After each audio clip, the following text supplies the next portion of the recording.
Previously on T-Man 978. His wings forward myself. That further distinguishes him from a typical aerial bot.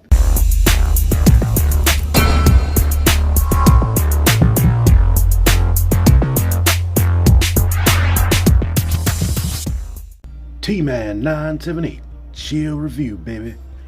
Hello, everyone. T-Man 978 reviewing Transformers Generations Power of the Primes Beachcomber. Beachcomber's always had a little special place in my heart. And as you might have remembered, this dude right here was my favorite bot of last year. So, there's a quick comparison of these two guys right there. Their blues aren't entirely off. Anyhow, here's Collector's card. He is teamed up with Megatronus. So that makes him Megatronus Beachcomber. And that's what he does. So far I haven't had any duplicates of the 7 cards I got, which is very, very cool. Let's get this dude out of here. You see the packaging, same image that's on the card. No combining gimmick. And here he is, the little character read up right there. Here he is with his fellow wave mates right there, height-wise. They all line up. Slash is a little bit shorter. Bumblebee is around the same height. So they're all roughly the same height, which is cool. Beachcomber is nice. I like him.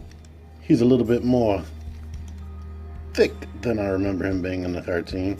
Because like I said, here's this guy right here. Besides his wacky backpack right there, which is sort of similar. He has a decently thin body. But I don't have a problem with it. The face sculpt is great. It seemed like they added a little extra to him as far as his cheeks, as far as detail and whatnot. So he sort of did get the classics treatment. On the back, I guess this is for alt mode. He does have like an engine on the back of his head, or part of an engine. They painted the rims. I love it. These rims are actually pinned in, and these are friction. He has a little heel spur due to the roll bar, which is cool.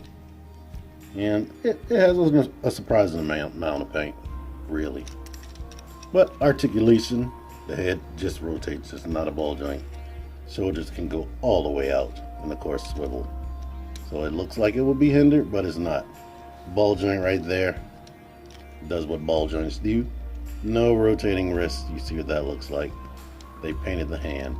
No rotating waist. But his legs go out that far. You can kick all the way out here, move this out the way.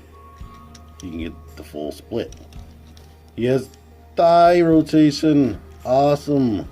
And the knee bends more than 90 degrees. He has no toe. Those are just molded feet right there. So this thing is cool, it's awesome. Here's one more comparison right here, actually maybe 2. Here's what he looks like next to Masterpiece Spike right there. So as you can see in your canon or whatever, he is maybe chug accurate. I always forget to bring this little dude out, but there you go right there. He has 5mm ports in his hand. He doesn't come with any weapon. I wish they came with weapons, but this was the best reason to buy crosshairs from, what was that movie called?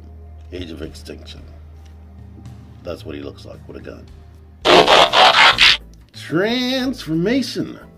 It's really simple. It's almost G1. Put the arms straight like that and actually lift his body up. I didn't expect that. That's kind of cool.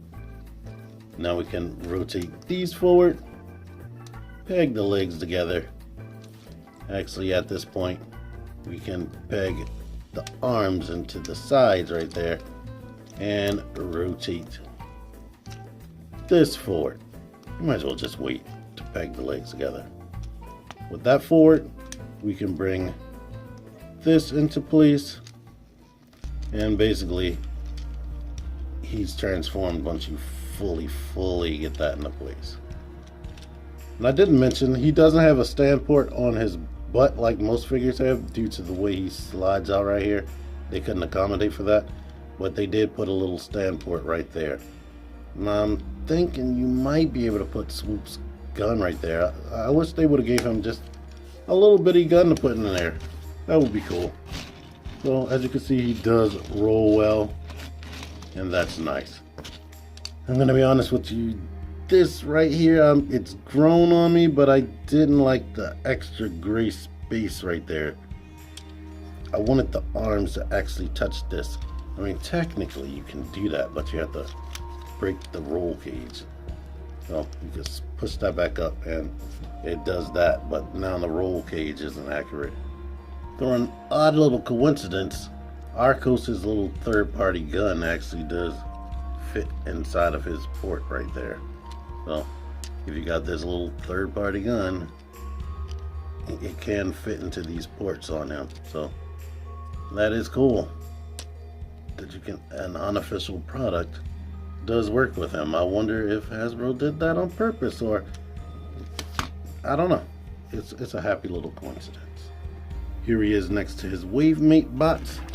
He's about the same length as Windcharger, and that's what Slash looks like. And here's Bumblebee, a little bit longer than Bumblebee.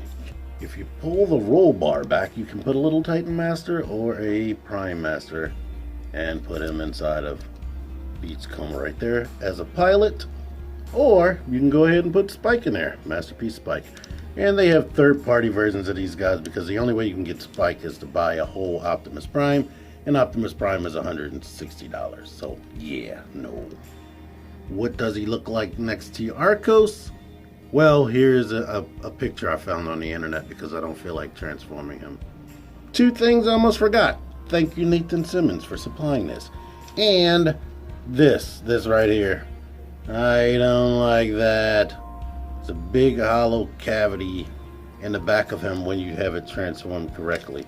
But when you pull this forward, the head is at least hanging out, meeting up with these engines. So maybe is this accurate to have the engine sitting all the way in there? I don't know, but I don't like that.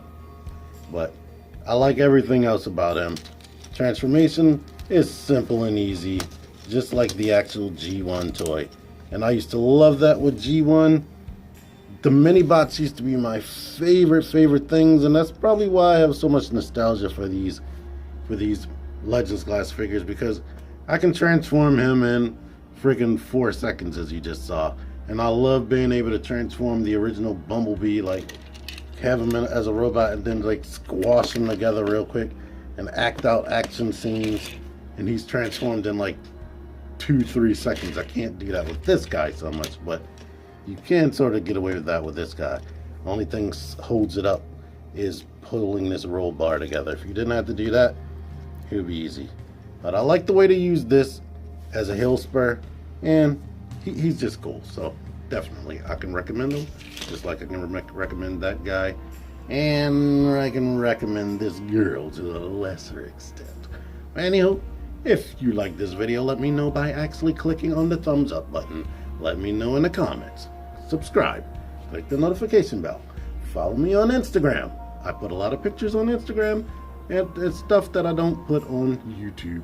So all those links and whatnot to my social media are in the description. Until next time, T-Man978 out of here. Thank you for watching.